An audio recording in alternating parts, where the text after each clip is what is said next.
నా విషయంలో కొందరు నాయకులు ఇక చెప్తే బాగుండదు, దుర్మార్గంగా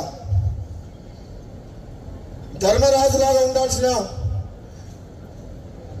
జానారెడ్డి గారు కూడా మహాభారతంలో ధృతరాష్ట్రం పాత్ర పోషిస్తుంది. నాకైతే బాధ అనిపిస్తుంది. నాలాంటి వ్యక్తికి ఏదన్నా వస్తుంది అంటే 10 మందికి పనికొచ్చే మనిషిని 1000 మందిని కాపాడే వ్యక్తిని నాలాంటి వ్యక్తికి అడ్డం తగులుతుందంటే ఇక నేనేం చెప్పాలో నాకు అర్థమైతలేదు. అందుకని ఇంతకంటే ఎక్కువ చెప్పలేదు.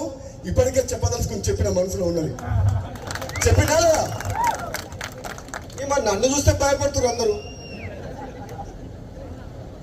నేను వస్తున్నట్టుగా బామ్మోడు వస్తే ఏం చేస్తాడో ఆయన మా మాట వింటాడో వినడో అనుకుంటున్నా. ఏందో మరి అధిష్టానమేమో ఇస్తా అంటుంది.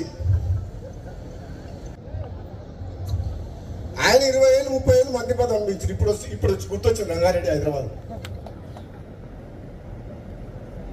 ఏ మంత్రి పార్లమెంట్ సభ్యుని గెలిపించారు? చాలా మంది మంత్రులు తెలంగాణలో పార్లమెంట్ కు ఇన్ఛార్జ్ పెట్టిన మంత్రిని. కానీ భువనగిరి పార్లమెంట్ కు మంత్రి ఇన్ఛార్జ్ రాలే, ఒక ఎమ్మెల్యేగా ఇన్ఛార్జ్ పెట్టింది కాంగ్రెస్ పార్టీ. అన్ని పార్లమెంట్లకు ఇన్ఛార్జ్ మంత్రులను పెడితే మరి నిజంగా నాకే కెపాసిటీ లేకపోతే, నాకే ధైర్యం లేకపోతే, నాకే మంచి పేరు లేకపోతే, నేనే గెలిపించే శక్తి లేకపోతే ఎందుకు ఇన్ఛార్జ్ పెట్టింది నన్ను?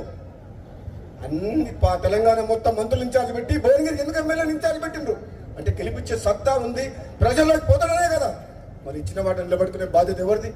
మీరు ఇన్ఛార్జ్ పెడితే గెలిపించి ఇచ్చినవా లేదా సీటు? ఎవరిచ్చిండ్రు? ఆదిలాబాద్ గెలిచిందా?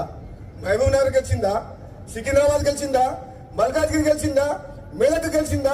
కరీంనగర్ గెలిచిందా? ఈ మంత్రులను ఎక్కడ పోయిండ్రు? మరి ఎక్కడ? నేను అడిగేది ఓ దయా దాక్షిణ్యాల మీద మీరు ఎప్పుడు ఇస్తారా అని మేము ఎదురు చూస్తలేము.